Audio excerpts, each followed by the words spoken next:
Here I come. Here I come.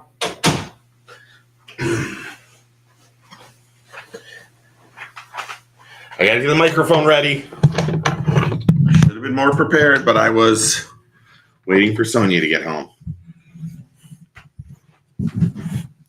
Hello, hello, hello. Hopefully y'all can hear me. I'm gonna just check the audio is yes. I think y'all can hear me. You go to chat and just say hello. How's everyone doing? Hope y'all are doing well.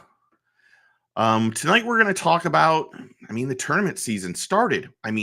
How excited is everyone about Major League Fishing getting out there? And I wanted to talk about when Sonia gets home, I'm going to run outside and help her with the groceries. So you guys will have a few minutes. But I've been keeping track of some serious notes for Major League Fishing. And I want to know what everyone thinks, because this the BPT is at stage 1 at Lake Conroe, and it's been to be honest, it's been a pretty amazing tournament.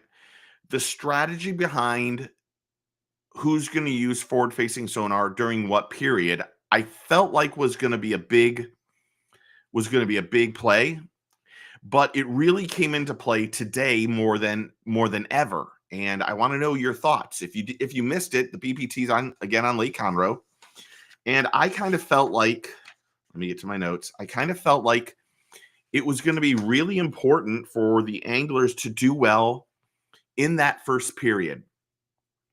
But then to come to find out that a couple people decided not to use it during the first period. And because of that, Halo Blue and AZ and Michael and Steven and Caro, and I missed that one, Kick Your Bass. Hello, everybody. And thank you for being here, by the way. So I was really surprised at day 1 on how successful the guys were that used it on period 1. And I had talked to a bunch of anglers before it, and they kind of gave me that strategy that they thought, I think I'm going to use it on the first period, because I think after that, the fish will be a little bit beaten up, and hopefully we can get a little bit shallower and find fish. And on day 1, that didn't happen. Well, it didn't happen for everybody. The guys who used forward-facing sonar in the first period did really well. Most of them, or the big name guys, did really well in that. But after that, they didn't catch a lot of bass. They just didn't do it. Their catch rates just weren't the same. And it was fun to watch them have to dissect Conroe. And I think one of the complaints I saw and heard was that the fish were kind of congregated in one spot. And because the water was so cold, and they've had such a colder winter, or colder time right now, that the bass were going to be deeper. I had one really, really, really close friend that said, if you can find them, maybe you can stay on them. Let me just see. Laughed at what? Making comments that if it's just a tool. Yeah, some of these guys, AZ Angler had it right. Some of the guys absolutely smashed them. Now, the thing I would say against this, no offense, because AZ is my boy, I think there were some guys that did really good after the fact without forward-facing sonar, and then there were some guys that didn't. But now that we've gone through day 2, the one issue I would say is that, what does that say? Is that, a couple guys didn't use forward-facing sonar at all. And Mark Davis and Bobby Lane, those guys decided not to use it on day 1. And then day 2 came around, and they are not even the cut. So the guys who are using the technology are the guys who are in that top 25 or 28.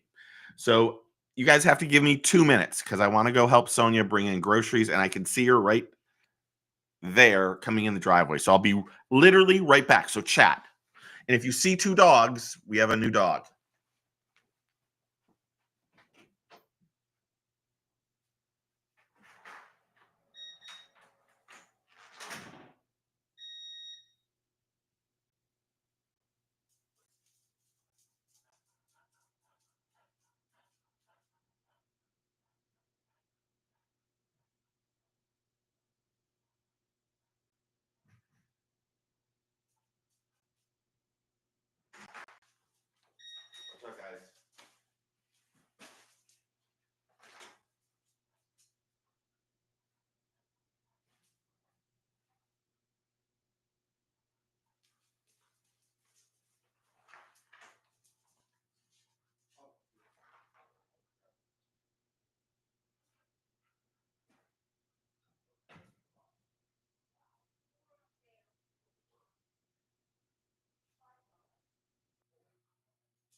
Well, I hope that's good.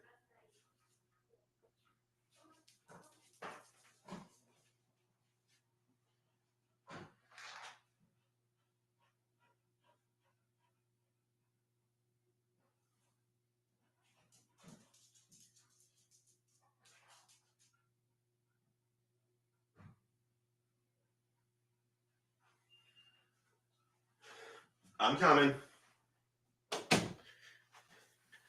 Sorry about that. You got to do the duties. You got to do the duties. You got to help. So, getting back to it. So I think that I want to know what you guys think. For me, just for me, I think this format with one period on and two off is probably the best of all the people. And I know there's a lot of people that well, I like MPFL because it's completely no forward facing sonar. But I think the problem is that you want to see fish catches. And while the BPT had a lot of guys that did not do well after they did their forward facing sonar period, there were some guys that exploded. Like, in all honesty, like this afternoon, the drama with Sprague and Justin Cooper and Jake Lawrence, I think his name is. I mean, some of these guys did well and then strategized on how to do what it was. So I think I really think this was the best format we could have, to be honest. And that's just me, but I want to know what you guys think because, oh, I had a text from somebody. Wish I could share that text. He's fishing right now. And it brought back a lot of drama to fishing. Now, I've always thought the BPT catch, weigh, and release has always been very successful and promising, and I like that format. And I also enjoy when you get to bring 5 fish over. But lately, as I get older, I start getting more conservation oriented more than anything. And I'm really surprised just how much I really enjoyed it. Steve, we want fish catching, yes, but with hone techniques that these anglers built. Exactly perfect comment, AZ. Perfect comment. I agree completely. I think that some of these guys did really well with it and then might have struggled a little bit. Like, it was weird to see, I'm just going to use it as an example, just Jacob Wheeler had like 52 pounds after his first period with forward facing sonar. And then the rest of the day, he only caught 6 pounds. Now, I will keep it a little real. I think some of these guys started off really good and then realized that probably the cut line was going to be about that 60, 70, 80 pounds. So they were like, let me just go see what is out there. And there were other people who went, I'm going to use forward facing sonar, and then I'm going to keep fishing as hard as possible to try to get that locked up automatic bid into the finals like LeBrun did.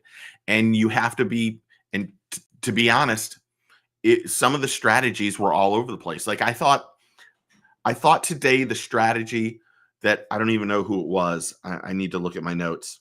It might have been like Cooper or Lawrence. They were behind and they knew that everyone was going to start off on fire. And then they realized that maybe in the afternoon, the bite was really going to turn on. So why not use forward facing sonar, their period in period 3? And here was the one thing that I found a little weird. I'm just going to throw this out. Imagine and I'm just going to use these guys as an example. It doesn't mean they're doing this. Please don't say they're doing this. Imagine and they're great friends, Dustin and Jacob, saying, you want to know what? We should work together even more. You use forward facing on period 1, and I'll use it on period 2. And we tandem it.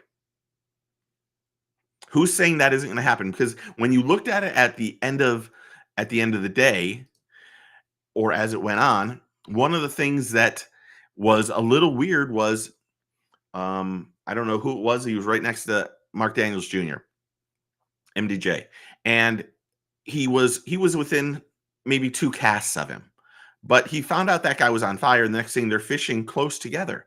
So why not? And that guy was using forward-facing sonar on period 3, and MDJ was using it at another period. So it brought up a lot of like, I think there's some possibilities that they might have to tweak some of the rules a little bit. Hey, Daniel, because I think there'll be times when anglers might work together to coordinate that they use someone does it on period 1, someone does it on period 2, or one does it on 1 and one does it on 3. And some of those guys that jumped up from, like, I have so many notes, it's not even funny. I like wrote down all sorts of stuff. There was let me just see. Brent Ayler was some of these guys. Justin Cooper had caught 93 pounds today. He only had 30. He had 27 pounds yesterday. And he was a lot more strategic to say, you want to know what? I think all these guys are going to use it on period 1. I should use it on period 3. When the water starts to warm up, you look at the weather and you go, okay, we're going to have some sunny days. We're going to have a sunny day. So the water, as the sun comes out and the water temperature starts to get up a little higher, why not use it on period 3? And then go for it. There's no way these guys are not already. I agree. I think at some point, Tex, to be honest, and let me just put, hey, Jesse, up there. I'm going to put Tex back up there. Tex, I think at some point in time, while I understand that these guys have to, it's a real cost savings to be together and to not have, your own hotel or house or whatever it is. At some point in time, that rule, which will never be enforceable, it needs to be looked at just a little bit more. I think that at some point in time, you just got to go. The no information rule is just too hard to enforce. It's too hard to deal with. And, I talk to anglers all the time. And there's some anglers that as soon as I talk to them, they say, don't talk to me about this. Let's not. And then there's others that, we talk, how's the fishing, blah, blah, blah. Here's what I'm doing. Here's what you're doing. And there's no interaction on that. So I think at some point in time, there has to be some rule changes so that these guys aren't, that they just get rid of that rule, or they make it a little more strict, because there's too many guys that are just, they're getting information from each other, and it does help. I'm not trying to throw shade at Dustin or Jacob, but their relationship has really helped their stuff. Let me read this. Got to love the BBC guys who normally hate on the BPT are liking the Ford. Yeah. The BBC, I think I did a video about not about the BBC, but there was something that was on the BBC the other day that I was like, this is a great topic. And I made a video on it, and I don't know what it is right off the top of my head. I think it's the middle of February. The guys at the BBC are just good. They're good. Let me see this. AZ says, I do think MLF needs to go back to the old scales. These bubble scales are even delayed and have ruined Daniel's chance to. You want to? I have a new scale that I can give away. It's called the Cull, and this actually you put this on the fish and then it drags it down. But this whole thing is waterproof, and then all you have to do is hit the button and start it, and it tells you how much that fish weighs. And I don't know if I'm going to do something on those. It's called the Lightning Cull. But I'm still trying to figure out how to do it. But I think the bubble scale is a little slow. I'm not sure if it can get any faster. I think that you have to have the give and takes of the whole thing. There's going to be some positives and some negatives. And, let me hit CT first. And they just need to do, they got to do things. Everyone say hi to CT. The no information rule sounds great in principle. In reality, it is a nightmare. It really is a nightmare. I think that it's really hard. Like I can't go to my local bass place in Mount Dora and walk in and not get everybody who's in there. And we've all known each other for a long time. Not get everybody who's in there to just instantly start talking about what lures they're using, where they're going, all that stuff. And I'm not a pro angler. And I've seen Larry Nixon in there and whole bunch of other people. And as soon as they get in there, they get bombarded with people bragging about what's going on. And while they're very friendly to just sit there and go, shake their head and say yes, there are a lot of people that are giving out that information on what's going on. So I'm not sure. It's one of those things that it's impossible to enforce. The no information rule is more of industry standard than actual rule, like you said, most. It is really unenforceable. It's one of those things for years. Like I told the story a couple weeks ago, being on the boat with KVD and seeing this giant fish, and then pointing it out, and Kevin turning around and saying, "Steve, you can't do that. It's against the rules for you to spot a fish and for me." And it was the craziest thing about it is I didn't know how he missed the fish, because he was spotting fish like he was spotting raccoons. If you've ever seen that Seinfeld episode, he was on fire finding fish, and I was like, "How are his glasses so much better than my glasses?" And he had a special pair of Oakleys that had not come out yet, and the polarization was proper. That's probably the right way to put it. The Bubba scale made by the best 8-year-old. There's a lot of truth to that. Hey, Booster. Hope you're doing well, brother. Let's see this. See exactly else. It's also used when they want to screw someone. Yeah. I mean, the new, and let me get to this. The new format, I think, I thought today, I didn't think it was, I thought it was really, I want to just make this clear. I thought it was really good yesterday. I thought it was amazing today because there were some people that planned on what they were going to do. And you had like Spencer Sheffield, who didn't use it in period 1. And then he, jumped up and did all really well. So, some of these guys, Nicola Brune, he was first place starting day 2, but he didn't use forward facing sonar on period 1 on day 2. So it changed his strategy. And in his case, he was so far ahead, but there were people pushing him. So it was like, it was really interesting. And that, I think the other thing that I don't think got a lot of press, even though I know Jacob did something about it, I didn't know about it till I watched Jacob's video, was that the whole, if you win the qualifying round, you don't have to do the knockout round. You got an automatic bid. And they did that years ago, and now they brought it back. And I love that because I think it allowed or made anglers continue to fight and to find fish. And I think years ago, they kind of had a bar where they were like, at 80 pounds, you're pretty much guaranteed to get to the knockout round, which is probably still the same thing. But you saw anglers saving fish for the knockout round. And like today, there was somebody on the Bruins tail and he had to continue to fish. And it just made for a great drama, and it made for a great storyline on what's going on. The other thing is that as you're watching it live and you're seeing, the top the 21 through 30 get paid. So there's that drama there. And then there's the drama from 21 to 19 who are trying to make the cut to the knockout round, because you got to remember that those anglers from 11 to 20 are making 20 grand or 15 grand. And then 21 to 30 are making 10 grand. So there's a lot more drama that's going on. And that kind of stuff is fantastic to me. It's fantastic. I'm going to run through some comments. Steven says, true. AZ Angler says it's written in the rules, but like you said, hard to enforce. Yeah, very hard to enforce. Booster says you need to drop the no rule. I agree, just stupid from the days guys were hiring airplane to map on like. I've actually heard of anglers going out there and just droning things, even though that's not allowed. I wish I could explain that more, but it'll probably get me in trouble. Yeah, hit that thumbs up, guys, and do me a favor. I really appreciate it. Carol says hi to everybody. Carol's going to be my mod. I don't even know how to do that.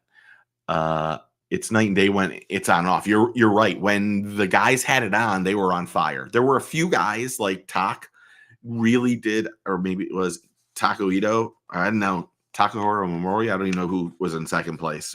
One of the guys had a absolutely great day using a chatterbait. Yeah, he fished a chatterbait and he just crushed it. He used a large swim bait. It kind of made you remember how great fishing is without forward-facing sonar, but it is a night and day difference. While it was still great to see everyone catching those fish while they didn't have the period, I think that the action did slow down. But while the action slowed down, you got to really hear, like, I don't know Alton Jones Jr. at all. I wish I could say that I knew him. I don't, but he is fantastic. I mean, someone gave him some media experience or some media knowledge, or maybe he listened to somebody else's podcast and said, or video, or said, these guys gotta talk. And he hit his sponsors. He talked about what he was doing. He was phenomenal when he was live. I need to get a hold of Alton. I know his dad, so I probably could get his phone number from his dad. But Jones Jr. is one of those magnificent, beautiful, phenomenal anglers. And when the guys were catching him with forward-facing sonar, it was good. I know everyone doesn't like this as it's happening, but you have to remember that when they're using the technology, we do get to see more fish caught. And then when it was off, you got to see some of the struggles, but you also got to learn on how some of these guys dissect the lake better than anything we could ever do. And I'm not taking a shot at anyone, but that knowledge and that expertise and the what they do to find fish, like Mark Daniels Jr. today at the end, I thought he was the best angler out there. And I was excited to see him qualify for the knockout round because I felt like he was really on top of it. And I will say he was near someone who was using forward-facing sonar. And I don't know if that was a strategy, but I thought it was a good strategy to not well, let me backtrack. I think a good strategy, if you're in 45th place going into day 2, I don't think you should use forward-facing sonar on the first period. I think you should allow those anglers to use it, and then you kind of wait till the end, because I think that will give you a little bit more, you know what's going on. So you can go, what's going on. So you can go, oh, well, and most of these guys, I'm kind of jumping all around. I apologize. Most of these guys, they fish a certain way. I mean, you could go Brett Height, he's going to fish a chatterbaiter, Cox and those guys, all those guys, everybody. I'm using elite guys, but everybody has a certain way they like to fish the most. They like to, Wheeler might like to use the little shaky minnow. And so if you start hearing that, yes, Wheeler's up there, or you ask for a score update and they go, well, Wheeler's caught 55 pounds and he's using forward-facing sonar. Well, then you can go, okay, I know they must be deep. Maybe beating the bank isn't the right thing to do. And maybe you can go out there and find a ledge, or you can find some sort of contour or some sort of something to maybe catch fish if it's slow for you as you aren't using forward-facing sonar.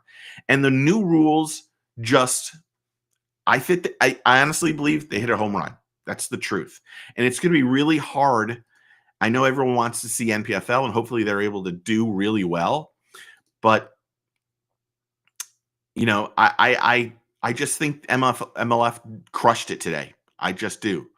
Let me go through this. Sheffield caught 51. I know that was Bayou State BSO. Sorry, Bayou said it perfectly. He did more than that.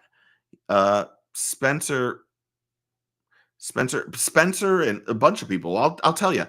I would have it on that other screen. Justin Cooper today caught 93 pounds, 4 ounces with and without it.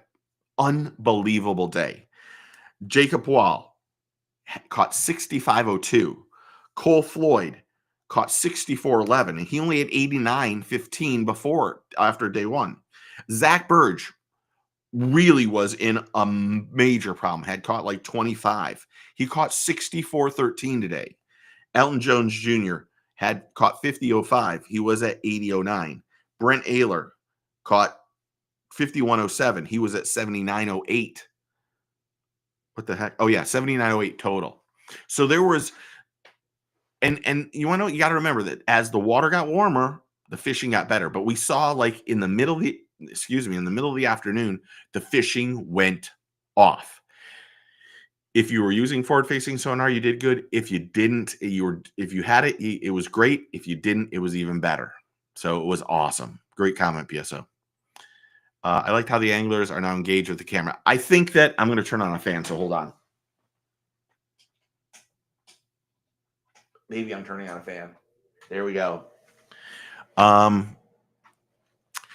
think that and I could be wrong. I guess I could ask somebody, but I think during the off season, there might have been some strategic plans on Major League Fishing saying to the anglers, we need to, if you guys want this forward-facing sonar to stay here, you guys need to start talking to anglers when you're using it. And it seemed like everybody had a drastically, I'm going to ask somebody. Hold on. I don't know if he'll answer this. Can I ask a question? Did MLF have any interaction stuff with anglers so they would talk more? I don't know if he'll reply because I think he's at dinner. That's what he said to me earlier, but we'll see. You never know. I was going to ask him to come on. He's fishing tomorrow, so I can't. I also told him, you can't watch this. You can't watch this live because I'm going to be talking about strategy, and I don't want you to think that, something happened. Good old days. Yes. So he replied. MLF obviously didn't have some sort of stuff. He said, not that I know of. Hold on. Everyone is talking much better.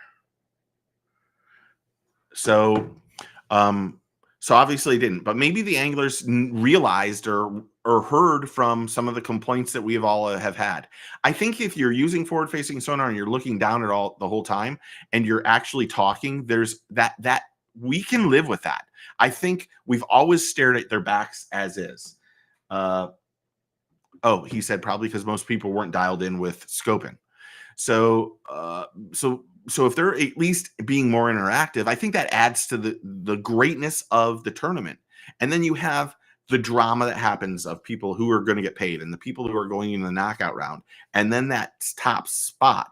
It just seemed like Major League Fishing hit it out of the park with this tournament. And I think the only thing that is kind of crazy is I think we all expected some absolutely ginormous fish. And I think because the weather was so cold.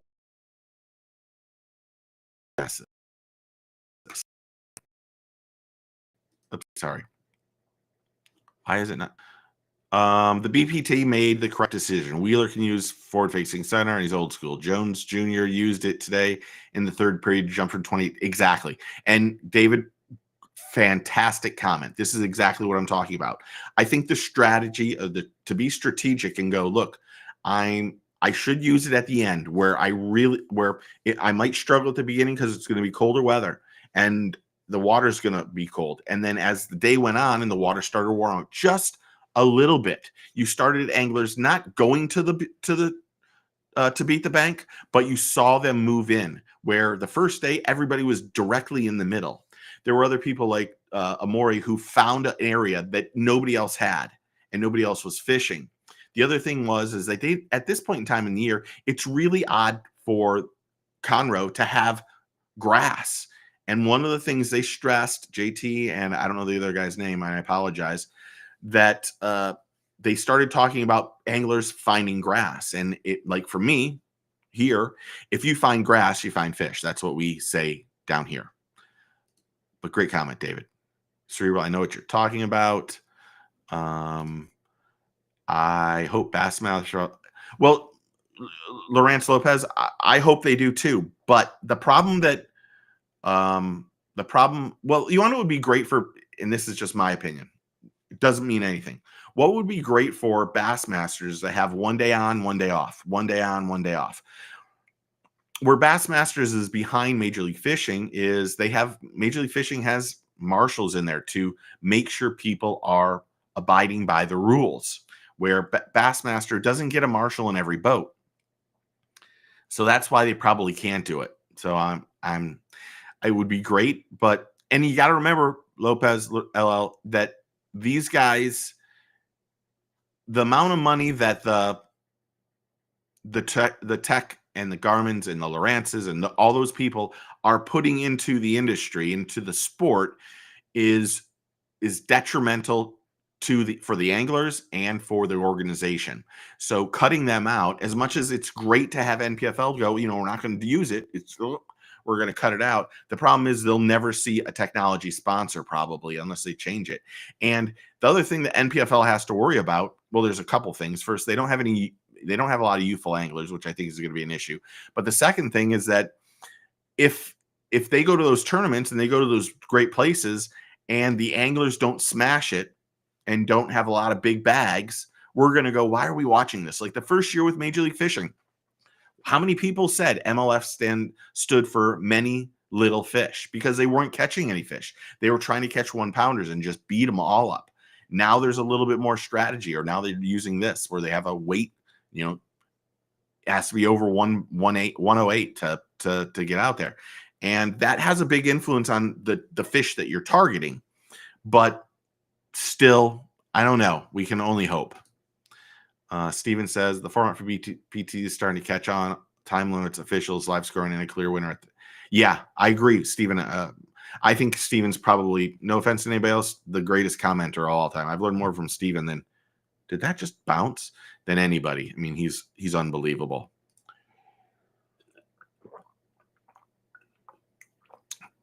Yeah, they at least they're showing off their forward. Yeah, I mean, I kind of like that in some instances, but there are a lot of times where I'm going, okay, I don't want to see this. The other thing is while this is new, the majority of the talk was still about forward-facing sonar, and that kind of, I don't know if I want that. I'm so far behind, so let me catch up to them. Rants, they won't allow Bassmaster. Yeah. What is up, GFFO? Hey, Paul. Good to see you. I think I've had a conversation with you, Paul, and I appreciate you on Instagram and doing that. Skeet. Yeah. What happened to Skeet?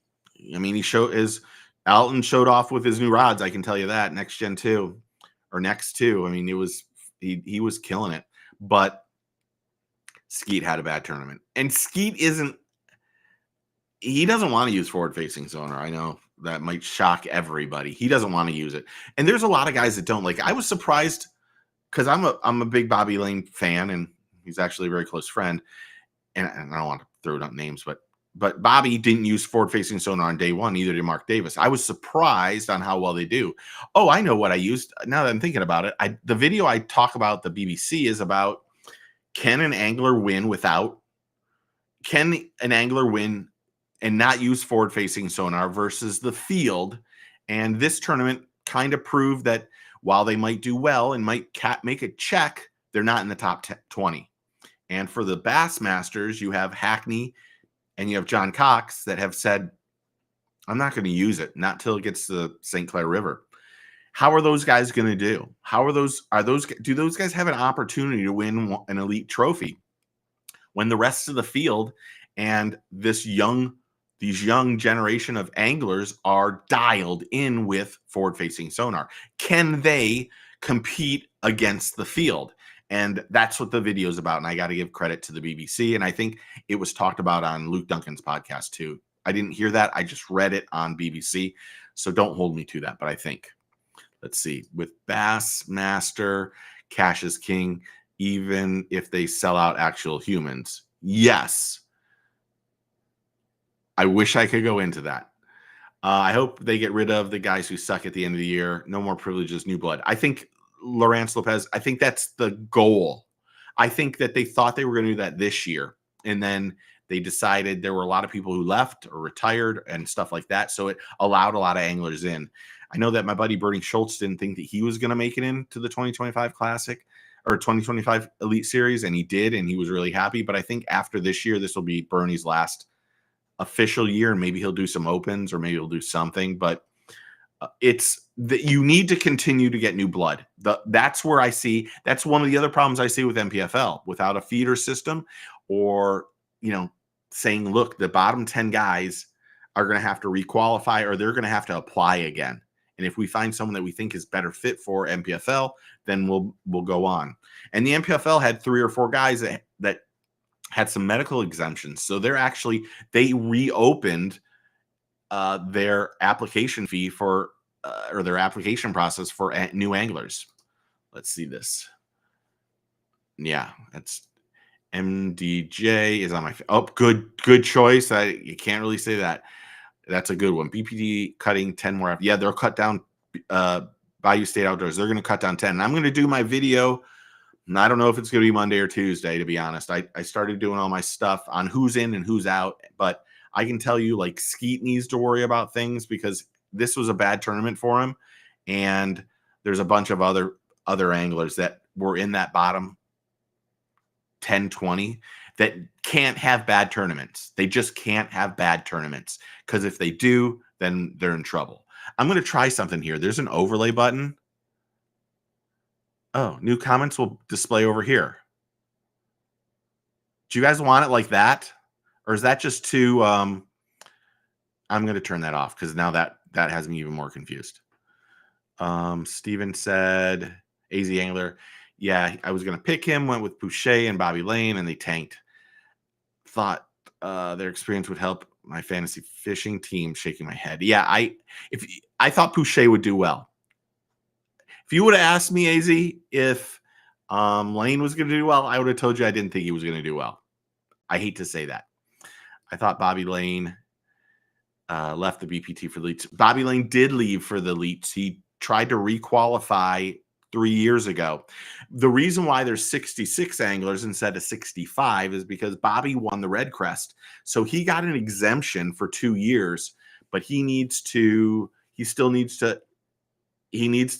sure that he doesn't have a lot of bad tournaments this season.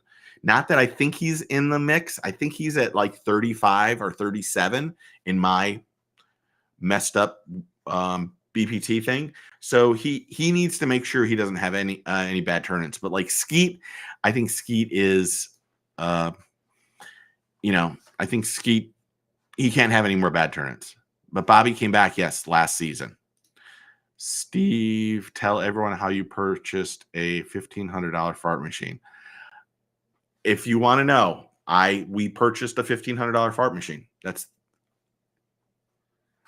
I didn't purchase it. I just want that to be very clear.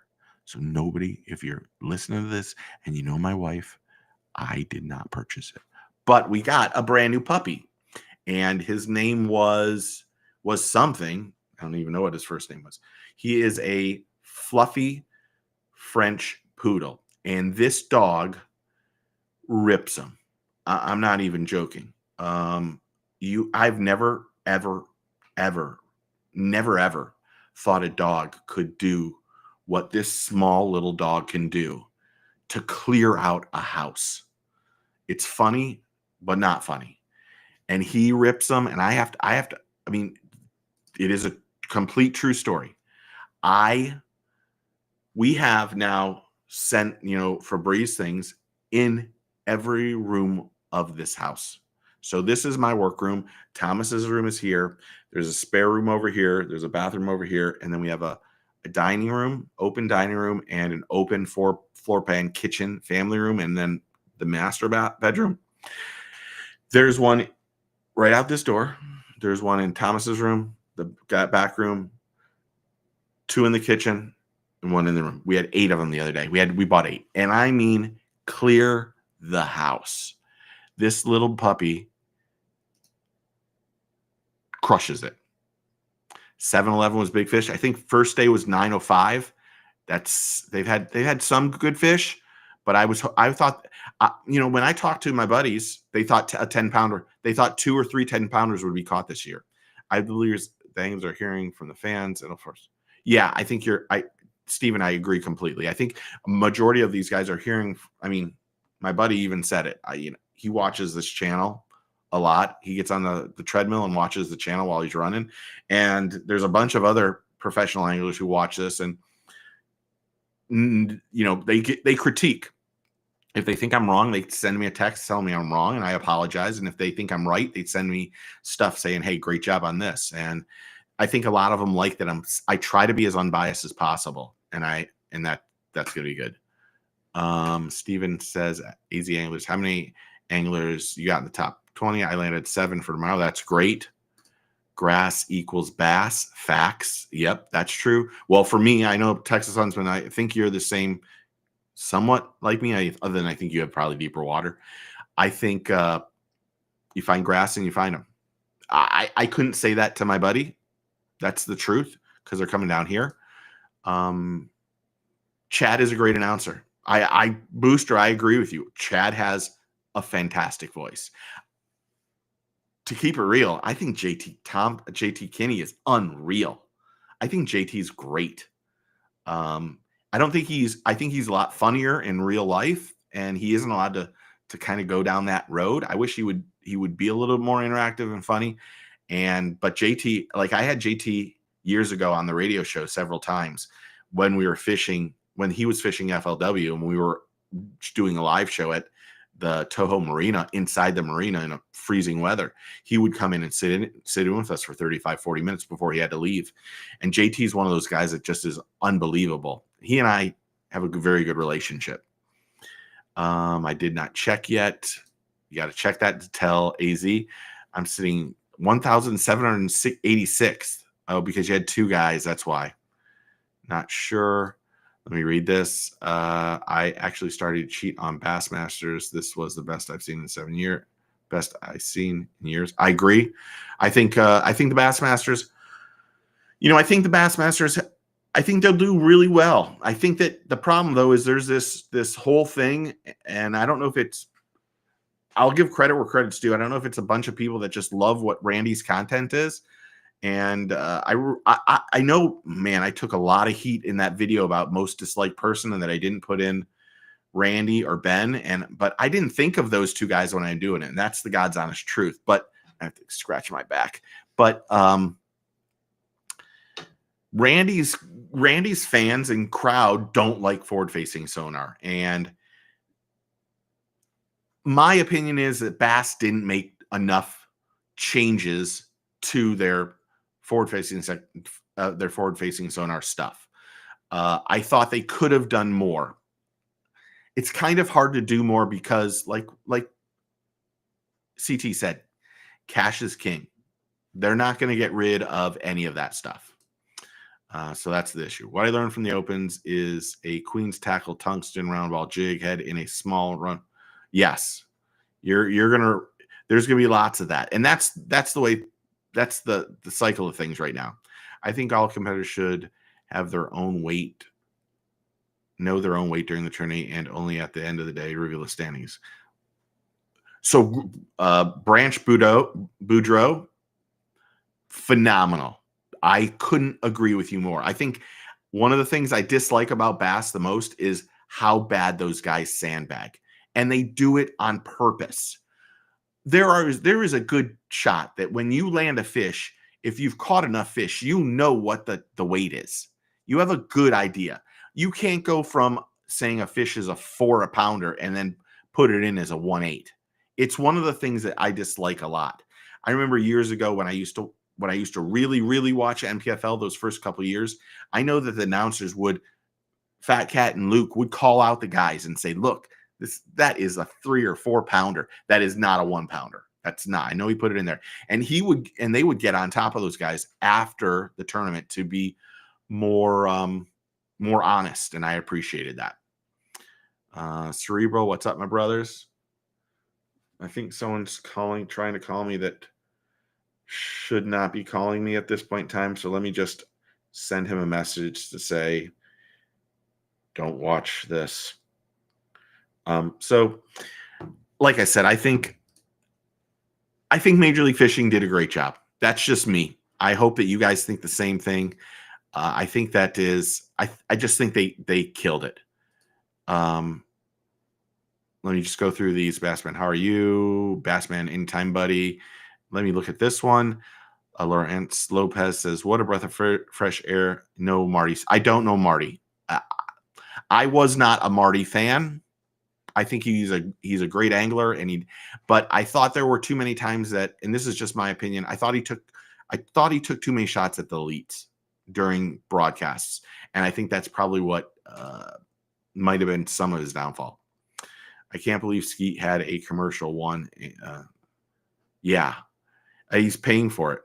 You know, he's trying to get the news of his. I mean, to keep it real, I know that 4 years ago, having dinner with Skeet and John Murray, he talked about the rods, and that he was at that point he had two years in the rod in making those rods, and so it was something.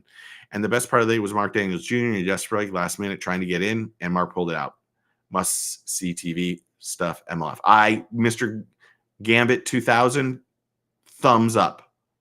I'm going to star you. Couldn't agree more.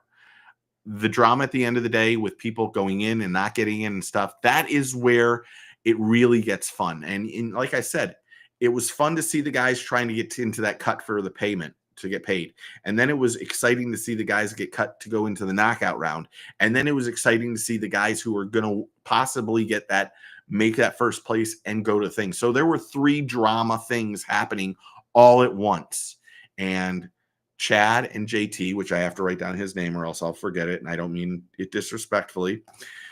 Chad and JT built that up. And as the tournament kept going on, it just kept getting better and better and better. And it was awesome. I will say, and I don't know if this is about this. If Ron is talking about commercials, I agree. That's the one thing I put on my first day. Boy, there were a lot of commercials. AZ Angler said Mark Davis, he had an amazing day yesterday, then went south. And Mark Davis didn't use forward-facing sonar in any of the days. He had a great first day, but those fish, I don't want to say they dried out, but they didn't replenish as fast as that he was hoping. The other thing is that he kind of went to he was hoping the fish would go a little bit, closer to the banks. That would really help him. Lawrence Lopez has been killing it. Let me see this. Well, I guess we'll go to Fantasyland. MLS and Bass will merge, and MPFL minor leagues. You win there, you can make the big show. Maybe. I don't know. I'm not sure. I think at some point Bassmasters and MLF have to merge, or Bassmaster and MPFL, or Bassmaster or MLF and MPFL. I think at some point there has to be a merge.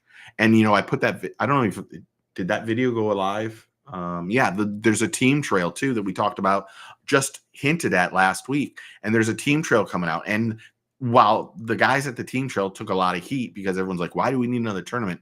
To be honest, the team trail for the MLF was the best tournaments of the year for me, because I loved the camaraderie. I loved listening to how they dissect the lake and the strategy behind it. Now, I know these guys are going to be going to the St. John's, or we're not going to St. John's. They're going to Harris Chain, and there's a couple other places that they're going to go. I probably shouldn't have said that, but they'll know where they're going. The thing with the MLF team trail is the guys don't know where they're going, and they get that 60-mile radius. And then the day of, they get a map and say, here's where we are. And they can change place to place like they did in Florida. And it makes the strategy of how to fish and where to fish a lot different. And that made it a lot of fun. FFS gives the 100th ranked angler a chance to beat a top 10 pro, a top 10 guy who doesn't struggle, and to beat the 100 guy or the field. Don't tell me forward-facing sonar is not going to create an advantage. It does. Texas is dead on right. Forward-facing sonar does create a huge advantage. That's why I think If you're a member, you've already seen this video because I think I posted it yesterday. And I think it's going to be like the middle of next month or something because I'm way ahead.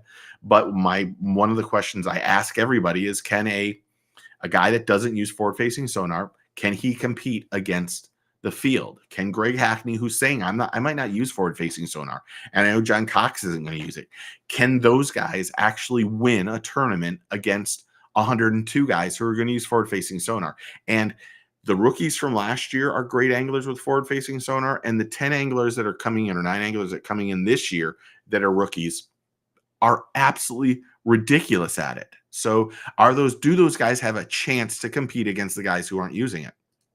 I don't think they do.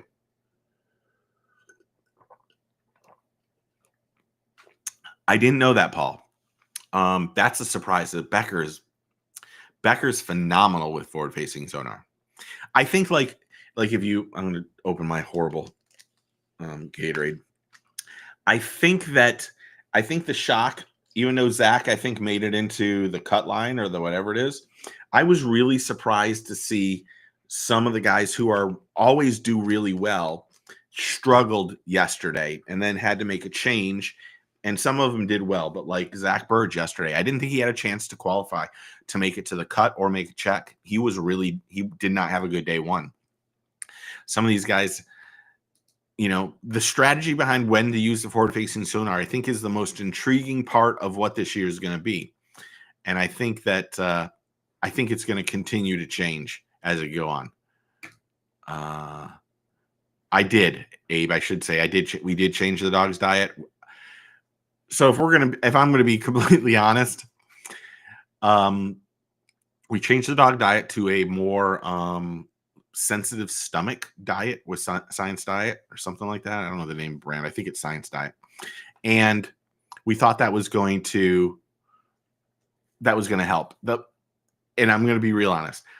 My wife thinks that we've become accustomed to the farts from this dog.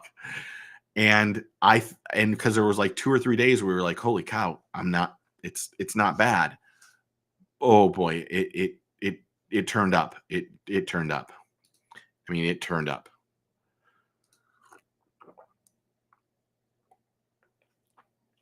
Some folks are just mad. Vast video games of pump. Everyone got to go check out Brett CT's stuff, his channel. I hope I'm wrong, but I'll be shocked if Ott or Strader make it to the finals. The scopers are hitting that creek and just pounding them. Brett's exactly right, and Brett's a massive fan of MLF. This guy knows everything about it. You're right. I think Ott and Strader need to use the technology to their advantage tomorrow. Now, remember, tomorrow all weights are 0. I think. I'm pretty sure. So anybody could do well. Because as we saw, some of these guys turned up and did really well. One day, Steve, you should do a live viewing of a live event, maybe the last day. I've thought about that. I've thought about trying to do something and turning it off because I'll show you. I can do something like this and add a media source or a screen or something else to this or a video or share my screen. Like I don't even know if I don't want to hit that and then I'll go crazy. So we could do a viewing and then talk about it. I would like to do it that if we do like these, if somebody wants to join in, I'll put this in there. Oh, hold on. That was almost a really bad mistake. Oh, invite guests. If anybody wants to come on and talk live, I'm going to put this link right now and you can come on and say hello. So I'm putting it in the chat right now. Yes, everyone. No more. Yes, thank you very much. I appreciate it, Don. Yes, no more pizza for the puppies. If you don't know, I'm like the king of pizza. I have perfected a pizza. Will we see 17 guys all in that little area during period 1? Yes, we will. We will see all of that for sure. Back to traditional fishing. Yes, I agree. I don't know where it was. If you see John, if you're John Cox, maybe well, and to get back to that, and I apologize if nobody, if I skipped anybody, but you want to know what the thing is they said they were going to make the They were going to make this year more so that it was fairly even. Like I started doing, I wasn't going to do Bassmaster fantasy fishing. I just wasn't going to do it. I don't mean to be, it's just, let me just say it's really tough. Like going into some of the stuff, and I started doing notes, and I can show you just a little bit. But like, so here's one page of notes for the Bassmaster Elites. This is where everybody finished in 2024, 2023, 2022, and then 2021. And then there's a second page of notes that just started about, like, if you don't know, like, in all honesty, Brandon Lester is great down here. So I wrote that down. I also wrote down things that I don't think people will know. Like the water levels are still high. So like when the elites come to St. John's this year, John Cox could do real well because the water is going to be so high that those fish are going to push into things that are, tree branches and get under lily pads and stuff like that. If the water level drops, then those fish are going to get a little bit more offshore. So, could John Cox do it at St. John's, which he lives on, by the way? I mean, the St. John's is right there. I mean, right over there. So could he do it? Could he win? Yes, he very well could win. The odds are against it, though, because everything needs to line up. You got to have extra water. You got to have everything. So, it's really tough. So I'm not sure if I'm going to do fantasy fishing. I've got a lot of notes already, but who knows? Even when you add that much water, yeah, I know. I've had that issue. I realized, I doubled the water the other day. To be honest, let me go back to this. You want to know what it is? When I added the double the water, the hydration level was drastically better. And even though I added a bunch more flour and knew exactly what I did wrong, the thing is that the pizza dough just becomes unbelievably airy and fluffy. And a pizza only takes 2 minutes if I put it on the uni. And because it gets so puffy so fast, it becomes really chewy, and it's fantastic pizza. I'm not joking. I probably could be I want to be real. You want to hear more stories about old fart. I worked at a pizza place for 2 or 3 years. I was a manager of a pizza place when I was 18 years old, called Sergeant Pepperoni's. And I guess that would be Castleberry.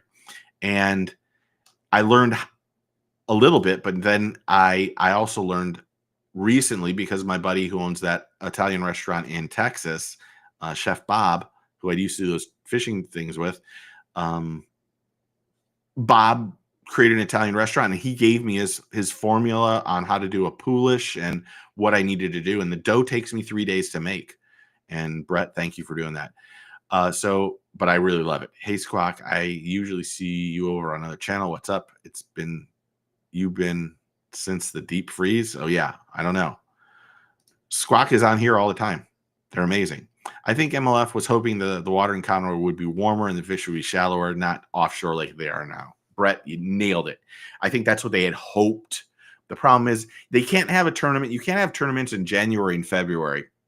While like the February tournament here for the St. John's probably now will be post-spawn. If you would have asked me 2 weeks ago, I would have said it was going to be pretty close to spawn. Maybe you'll see a little pre-spawn. Now that we had that cold weather come through, and we've had 2 warm weather days here, I now think it's going to be, post-spawn, because I saw fish on beds today. Steve sees Uni Pizza. Yeah, exactly. Hold on. Booster, next time you're in town, you know where the house is. You tell me when you're coming over to go look at the launches. Stop by here. I'll make you a pizza. And then you can come on here and tell me the truth. Okay?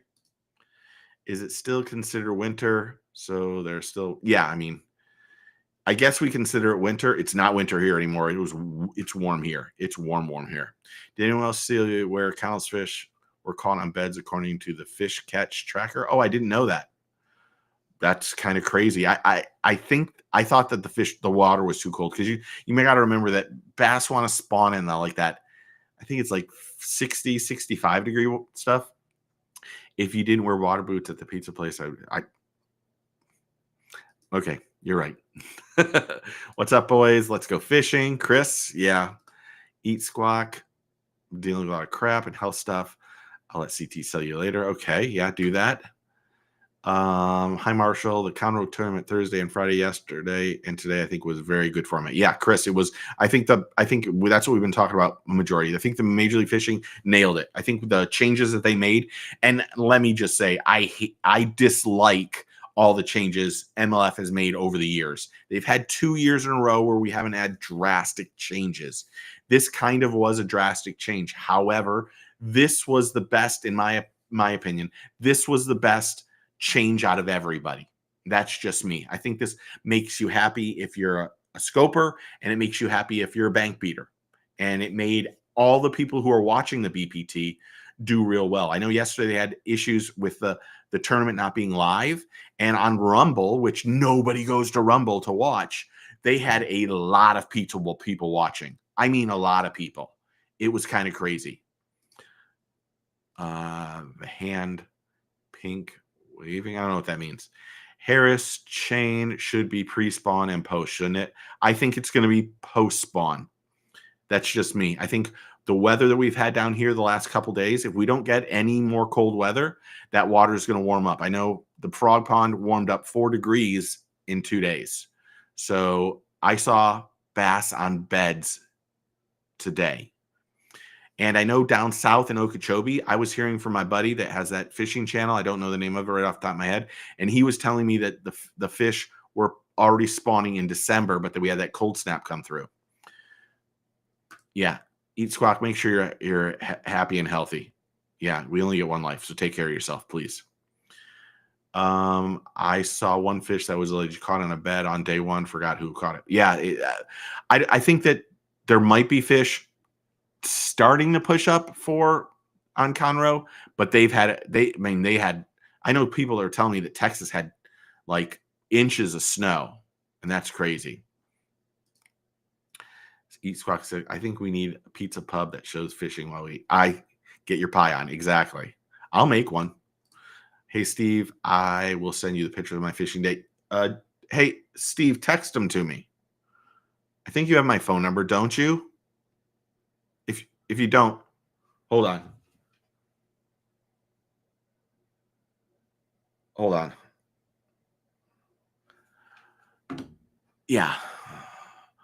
Lopez, Hackney invented heavy eye to live scope this off season. He said he traveled the circus.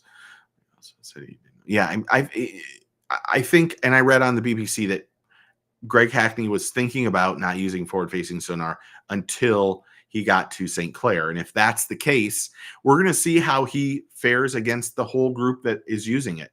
And like I said, I think that he and John Cox are probably not going to use it. And they're going to go against 102 people. Like, in all honesty, if we just use, hold on, let me see. Oh my gosh. Holy crap. That's a lot of ice. Holy moly. That's crazy. And what kind of fish is that? Is that a walleye? I don't even know, Steven. Good fish, though. So, yeah, I hope he does well, but I think it's really hard to do, to be honest. I think it's really hard to do. Here in Texas, East Texas, Fairways, particularly big girls. I've seen, and thank you, Tex, I've seen some people catch, like I saw a picture of Milliken on social media yesterday. Whatever fish he caught, I don't even know what the size was. It was massive. I mean, massive. Did I already do this one? Yeah, Hackney said he's investing in the circus. Oh, on Luke's podcast. I apologize. So I also said forward facing is. Oh, so that was a whitefish. That's a big whitefish. I think if that's the case, then he needs to fish MPFL. Not that he can't be successful on the elites or something else, but when let's just look at the 2024 rookies and the 2025 rookies. All those guys, those 18 or 20 guys, 100% scopers. And then you look at the other guys like Patrick Walters, great scoper. Jordan Lee, great scoper. You have all these other guys who have invested the time and now are very competent in it. And our youth are really, really, that's a whitefish. Oh, sorry. Are really, really involved and really competent with the technology that it's hard to compete against those guys. Did NFL ban 360? I don't think so. I think they only banned forward. I think you can use 360. And I think 360 is going to get better and better. Booster says, my pond water was full. My gosh, that's cold. That's really cold. Yes, MPFL said is allowed. My tracker says DC caught 19 bass on beds. I don't think so. I watched it. He was blind casting either a chatterbait or something else at the end. And the bait was hitting the water and he was getting bit. He was on a really good bite. Not a big fish bite, but he did well. Just a guess. I will go north tomorrow and fish the river at least. I hope so. Odd is one of my odds. I'm a big fan of Odd. That's the best way to put it. Thanks. Yep. Thank you. No way they were on bed. They were just H's. Yeah, that's what I didn't think. I watched that. I watched him fish at the end in the last period, and he was not bed fishing. He was not bed fishing. Maybe he was trying to find beds when he had forward-facing sonar, but I don't think so. Most of the fish were slightly offshore because the water is so cold.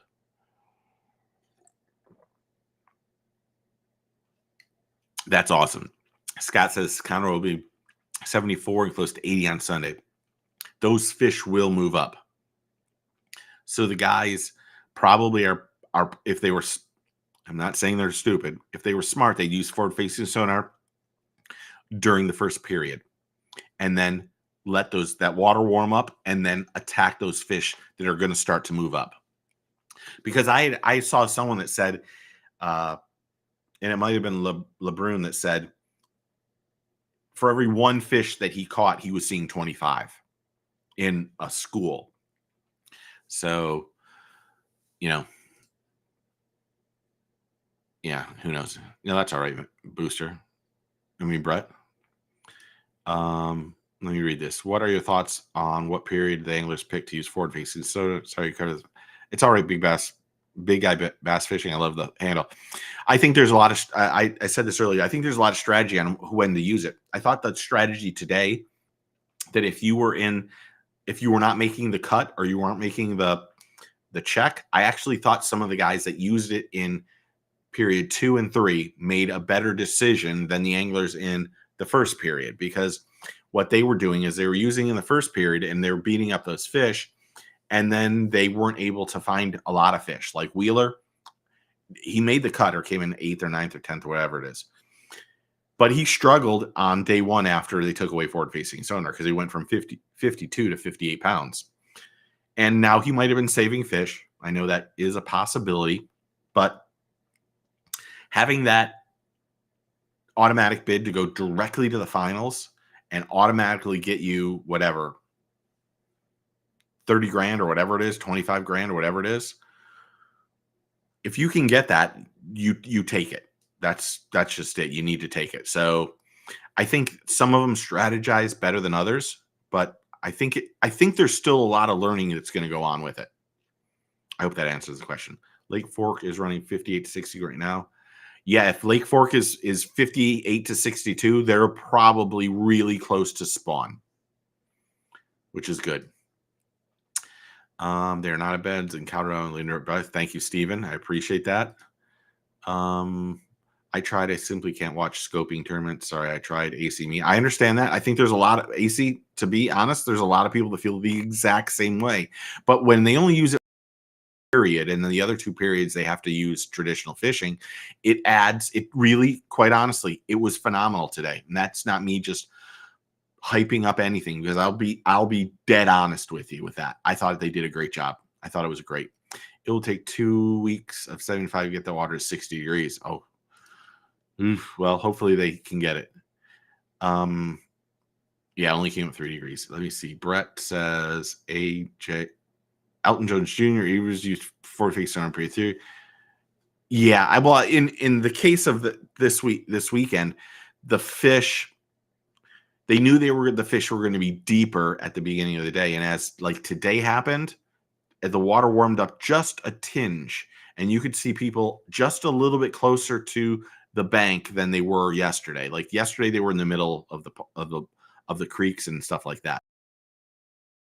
They won't move up that quick, but definitely start moving that way, staging. Yeah. And hopefully they'll catch some big fish. Not that they didn't catch a lot of big fish, but I want to see those 10 pounders. I'm not disagreeing with anyone, just stating that was on tracker. Ooh, yeah. I mean, if that's what they said, that's all right. It's no big deal. Okay. Facts.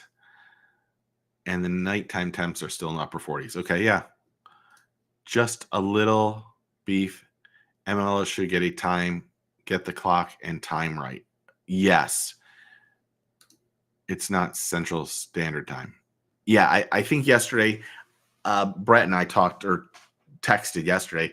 MLF had some serious issues yesterday. Everything wasn't working. As crazy as it sounds, the stuff on Rumble was working, which is a platform that people don't even really go to. To be honest, Rumble sent me a message or an email, I don't even know how many months ago. And they're like, look, if you we want your content on, get your fish on content on our Rumble. We think there's not a lot of bass fishing, blah, blah, blah. We're going to give you a revenue share of like 65%. If you don't know what the revenue share for YouTube is, on average, I think every time you view a video on the channel, it's probably 2 cents, maybe 3 cents. Sometimes it's higher than other months because of like during Christmas, there's more people that are willing to purchase ads that you guys see beforehand. I don't see any ads. I use YouTube Premium. So I pay $12, I think, or $8 or $9 or $10 to get away from commercials. But you get, I think on average about 2 or 3 cents. Like I don't mind being completely honest. People, it's really, I know a lot of people go, oh, you make content till you can get all this money. No, I don't. Don't put words in my mouth. Don't be an ass. I don't do that at all. I make content because I enjoy it. I try to do it as a business, as a side business. But if you were to take the amount of time it takes me to research things, to call anglers, to do all that stuff, to write out a script, to film it, to edit it, to upload it, and to make a somewhat decent thumbnail. I do graphics for a living, so the thumbnails are probably the easy part of the whole thing. And then if you were to see like closer look videos, I'm going to open a new screen. Hold on. It's going to get brighter over on that side. I'm going to go to YouTube and I'm going to tell you. So I did that dirt shallow outdoors swim jig, which I absolutely I'm not joking. It wasn't, I'm not trying to sell you anything on this. If you want to buy something, when I do those closer look videos, I do those closer look videos so that you can see the action of the bait and make a decision for yourself. My Tackle Warehouse affiliation is stupid, ridiculous low money. So I'm just going to use this. So that dirt shallow outdoors, I'm going to be completely honest. No exaggeration at all. That dirt shallow outdoors jig, swim jig, my analytics for that was exactly, I made $2.22. Now they gave me the jig, but let's just use this as another example. So I paid for the other one I did. So the other one was the Smash Tech weedless swim bait. Phenomenal, by the way. Phenomenal. I bought that bait for $20. I made $2.70 on that video. So anyone who says, "Oh, Steve, you do this to get money," I do the closer looks, and I started the channel on doing closer looks pretty much, so that you guys can know what those videos, those baits look like before you go and buy them. And if you don't like them, or you can see the action of that bait, then you can either make that decision yourself. Yeah, don't spend. Let me go back up here. Belts. So sorry. No, sorry. Okay. YouTube revenue involves Vaseline and party favors. CT said it exactly right. It's hard to make money on YouTube unless you're getting thousands of things. I heard the commentators mention temp on counter was 50 to 54 Branch Boudreaux. Maybe. Branch Boudreaux, are you from Louisiana? One of my closest friends, Boudreaux, John Bowman, who passed away a couple of years ago, that did the radio show with me, was from Louisiana. Let me put this up. Cerebrally spelled 1,000 bottles of baby oil. Yeah, that's P. Diddy. Laughing. What does AZ stand for? I think AZ stands for Arizona Angler. Oh, sorry. I'm way behind. I was a little surprised counter was boosting as well. It did. It had a very rare snow event in Houston just one day ago. Usually that kind of, yeah, that's what happens here in Florida. If we have a cold front come through, then everything changes. But I think they realized that the fish were going to be a little offshore and still did it right. Don't spend it all in place. Yeah, people think you're going to get rich doing this, and this is not the case. Mainstream fishing. What's up, brother? Hope you're doing well. Are you still doing unboxings of 6 cents? I hope you're well, though. Yeah, YouTube is people think you get rich off YouTube. It's not the case. I mean, you can if you had something go viral. If you're Mr. Beast, then of course. But in this case, I do those closer looks because I enjoy them, and they don't take me as long as they used to. If you would ask me 2 or 3 years ago when I was first starting to edit, I think some of those closer look videos probably took me 3 or 4 hours for $5. And that sucks. And I don't buy every bait. That's the truth. I have a bunch of baits over here, that right here in the photo booth, that I'm going to try to do. And I want to make it so that there's a little bit of the vlogs, because I consider the stuff I do every day vlogs. And then at the same time, the closer look videos can help you learn more about that certain bait. Let's go. Oh, okay. Main Street Fishing. Go check out his channel. He's up there. CT doesn't misspell anything that I can honestly say, because he critiques my yours. I'm not smart enough for that, dude. You know this. Made industry media groups. Gotcha. Let me read this. I am sticking it out. Oh, that's good. Are they giving you anything decent? Because I mean, I remember doing the first unboxing when it was the only people out there that did it was Lucky. I don't even know, Lucky something, Lucky. And they were the only person out there. And then Mystery Tackle came out, and then Monster Bass came out. And I remember doing them years ago. I think I was probably the first one. I could be wrong, though. I'm in it for the early access. Yeah, well, I mean, that's all right. There's nothing wrong with that. If you're using the baits, who cares? I think, as I remember years ago, one of the things why I stopped doing them is because I was just getting too much of the same thing over and over and over. But some of those unboxings are really fun to do because people really do enjoy it. People really enjoy, the one thing I like about doing these on Friday nights, even though I don't want to compete with other people, and maybe I have to figure out a different night to do this, is that I enjoy the back and forth of this. What did he say? Okay, yes, sorry, but I've never talked. Have I ever talked about Boudreaux on here? Boudreaux died from that flesh eating disease, and it was horrible. It was really horrible. Boudreaux was one of my closest friends, and I don't want to get emotional about it. He loved Thomas more than anything. He really loved Thomas. He felt like Thomas was his son. And when Boudreaux ended up going back to Louisiana to do something at LSU, because he was an LSU person, alum, and he went fishing. And you're free on Wednesdays? Okay, well, maybe we go Wednesdays, AZ. And he went fishing, and he had like this, I mean, a tiniest scratch on the back of his leg, and it got infected, and he got that flesh-eating disease. And he came home, and he didn't think anything of it. That's the truth. And it was so when he was in Louisiana, it started to get a little nasty. And then he waited a couple days and it got a little bit worse, but he just figured out that that it was, let me put that up there. You got, yeah, I still can get you stuff from DOA if you want. And then he got, it got infected. And then it went from a little scratch to like a little thing about, maybe $50 size. And that was on day 3. And then on day 4, it was about this big. And then he flew home on like day 4 or 5. And he scrubbed it and washed it and did all this other stuff. And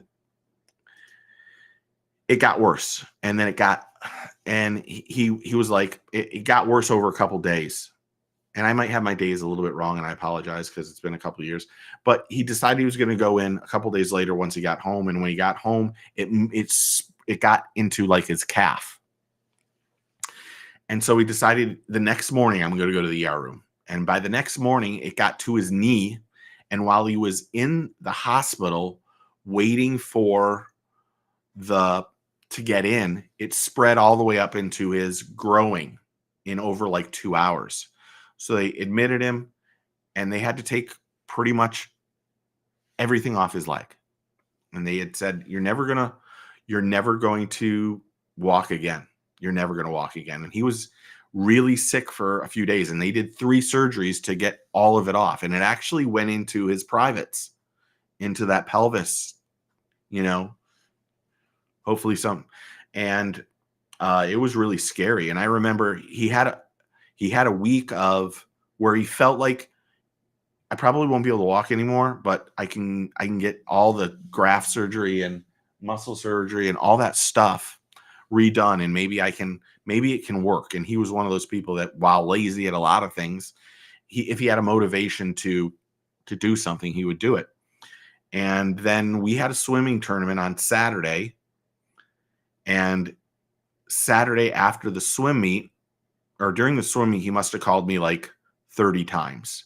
And so, a little bit longer story. When you're at a swim meet, you're not allowed to have your phone on you like this, because it looks like maybe you're taking a picture of somebody on the block and their butt. And when I go to the swimming tournaments, I'm always a timer. So I'm always being a backup to the electronics of it. And so you don't bring out your phone. It's against the rules, and you get yelled at, and I just don't want to get yelled at. So Thomas and I got in the car, and we started to drive home, and we looked at the phone, and it was like 24 or 30 messages, and he was pissed.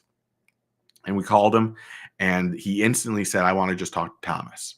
And so I put him on speakerphone. He talked to Thomas, and Boudreaux told Thomas how proud he was of him. He was like, I know you're Steve's son, but you're my son too. And then that night he had to have another surgery. And that surgery put him in a coma. And then that was Saturday. And then Monday, he wasn't coming out, and he wasn't able to live on his own without everything else. So I went up there and said goodbye to him, and they pulled the plug on him. And I just waited there to watch him and to just say prayers for him. And it was exceptionally hard, because at that point in time, Boudreaux and I weren't as close as we were when we did the radio show, because there were a lot of things that had happened, and it took a toll on me. And to be honest, this is probably one of the few times I've ever talked about it, because Boudreaux was a huge part of the success that I've had on this channel, because of the people that I've been able to meet and the radio show. And it was really a hard time. It really was a hard time. But let's get off that. I don't want to talk about that.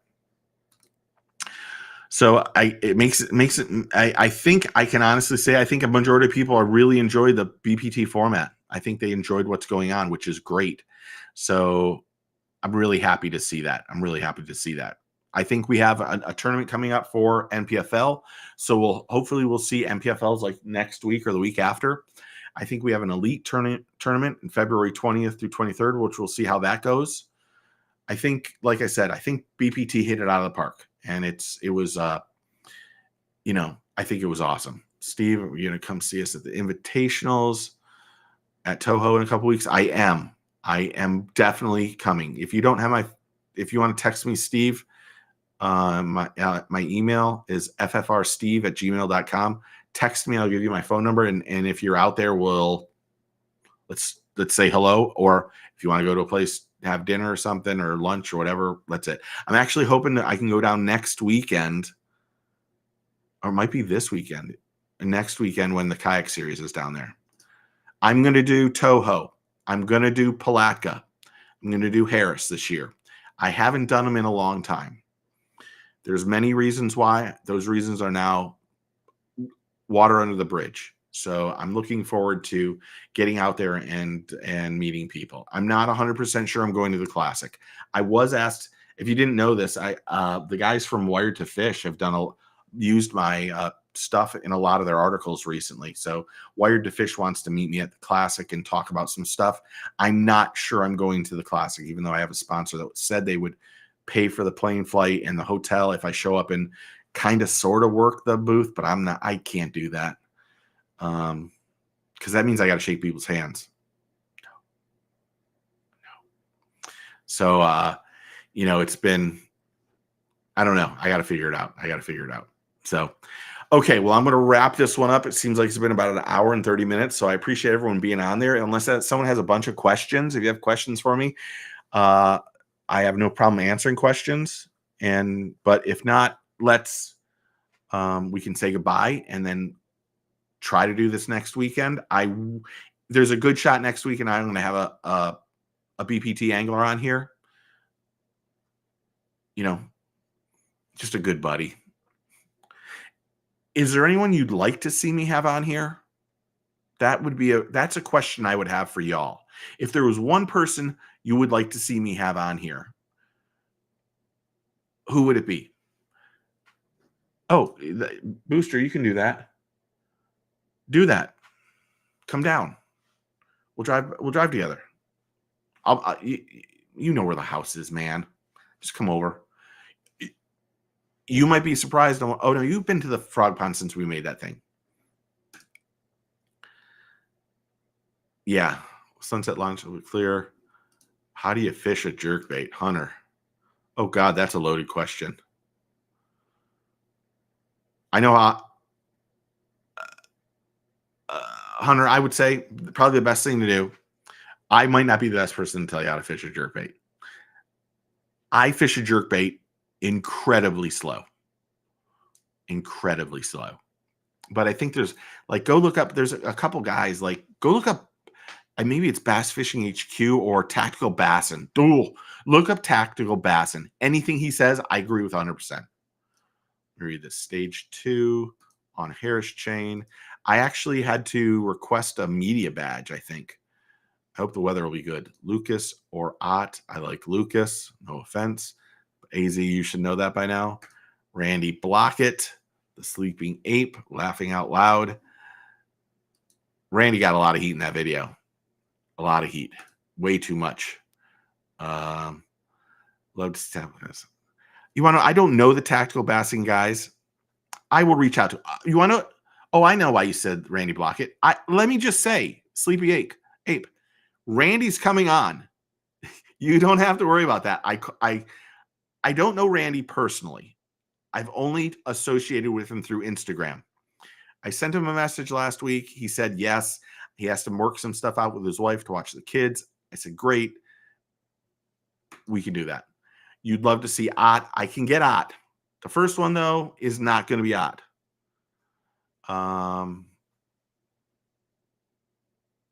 Okay. Thanks. Let's see what this. Yes. TB, cover all techniques. Yeah.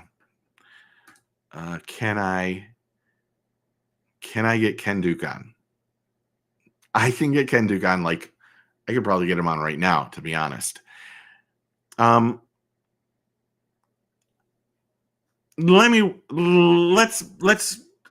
let's just postpone that because I think right now Ken's on a lot of podcasts.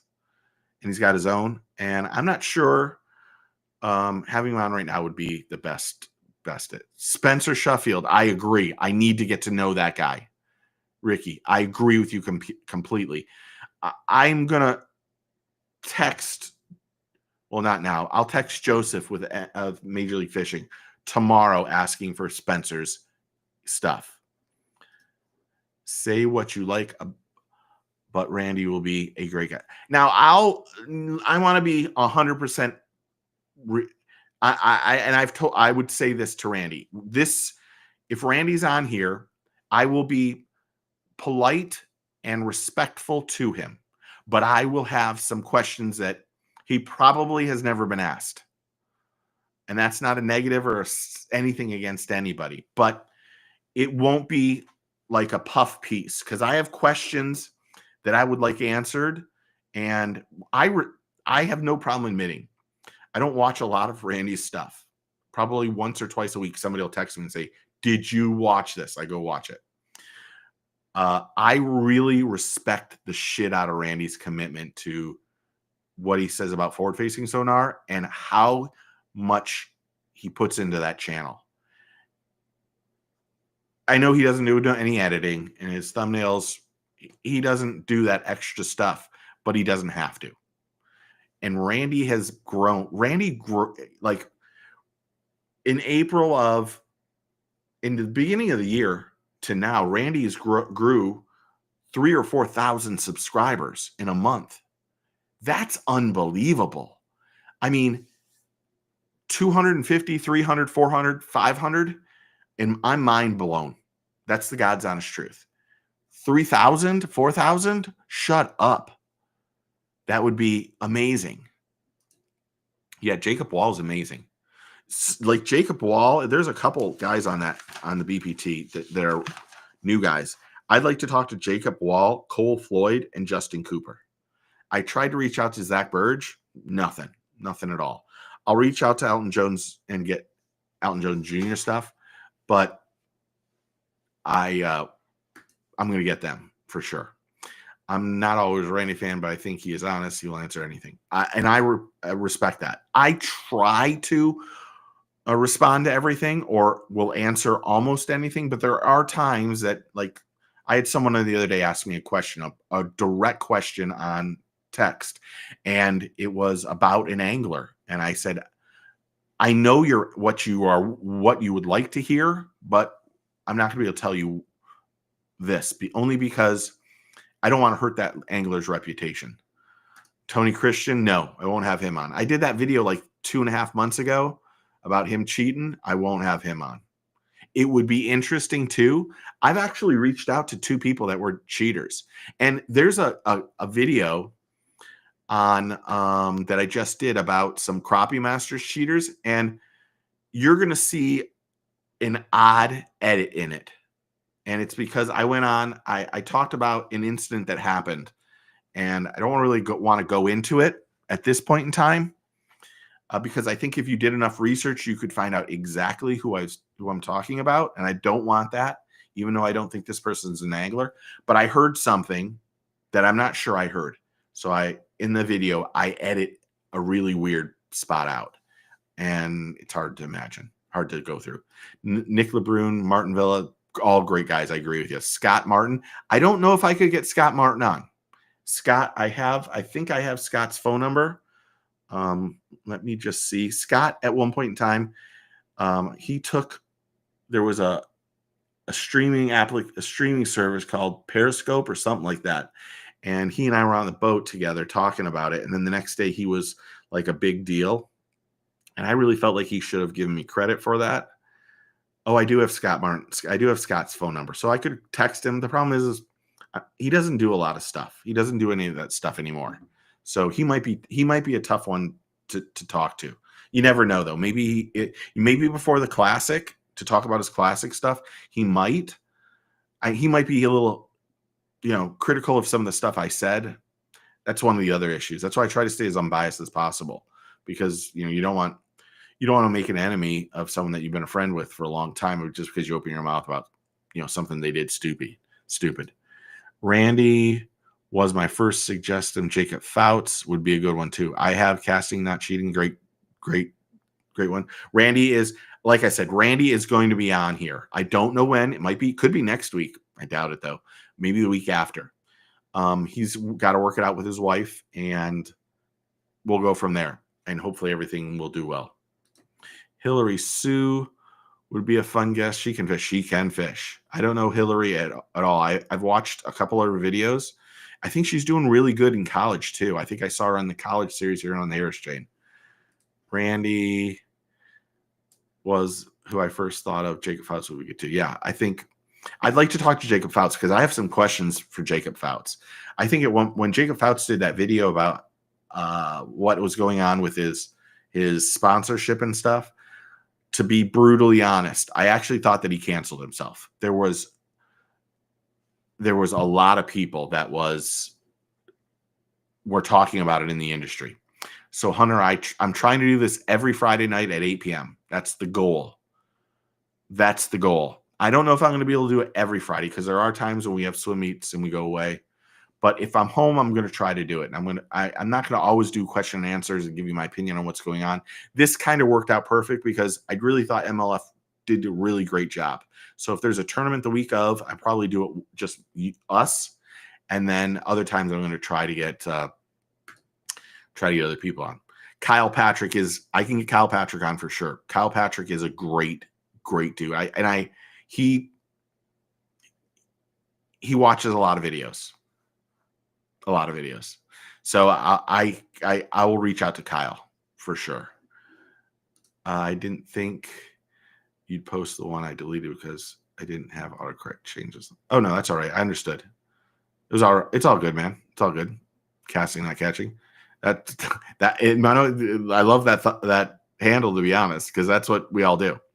So I guess there were a bunch of them there. If there's a bunch of people you guys want to see, I will reach out to those guys, do my best to get them on. Like I said, Randy is for sure. I think I'll have a BPT angler next weekend or next Friday, and we'll try to go live. I will say, if I'm doing an interview one-on-one, I'm probably not going to be able to get to questions unless you're a member. That's kind of, I want to give members that special stuff, or if you do super chat or something like that. So Tyler Williams would be great. That dude doesn't answer emails, texts, or messages. None of them. Because I've reached out to him in all three. Zilch. Not cool. Yeah, Randy does do a lot of clickbait, but you want to know what? So does Ben.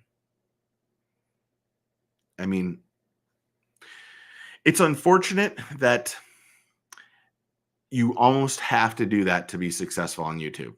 I have really, really tried not to do that. It's very hard to not do it because, you don't want to put the work into all of this, get no clicks. It's disheartening and it breaks you. And there's a lot of people that don't get the stuff they deserve. And that's tough. Probably not Jordan Lee. No offense, Tex. Probably not Jordan Lee.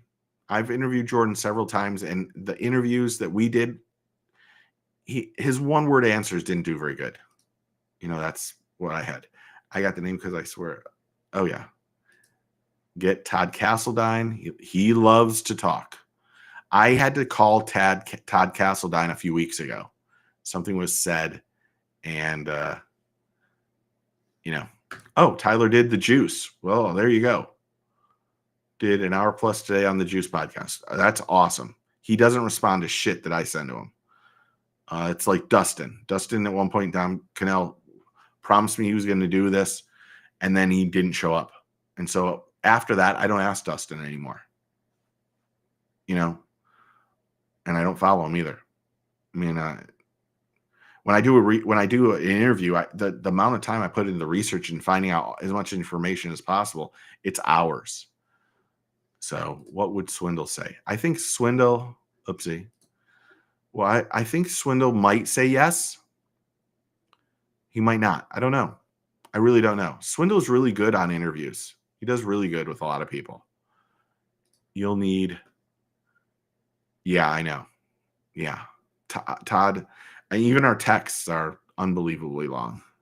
And I think I texted him, then he called me afterwards. And then it was a long conversation. Todd's a really good dude, though. There's a lot of people that don't like Todd. I don't know why. He really is he's always been nice to me. When he was coming out with that lure of his that they rebought from that company, he was talking to me nonstop.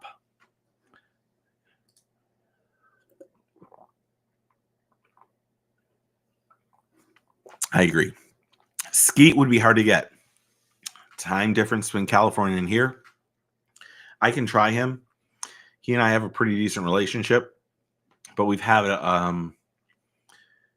he's just really busy. Right now, Skeet's really busy. Skeet might be the hardest person for me to get. I would have an easier time getting KVD than Skeet. Yes, I will get Mr. Bass on for sure. Okay, well, I'm going to wrap this up. We're now 142. Mikey Balls would be good too. I don't know Mikey. I think he's down here or he's south. I don't know. I've never met Mikey, but he has a great channel. He has a great channel. I could ask somebody for his phone number, probably get it. He's a good, I don't, Mikey Balls might be, I want to write that one down. Mikey Balls might be one I try to get. He has a great following too.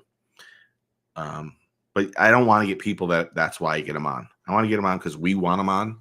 And when I say we, it means all of us because we're in this together. So if there's somebody we all really want to get on, then I'll do extra hard work to get them on because then it's fun for everybody. And I want everybody to get on here and watch and listen and be interactive on the whole thing.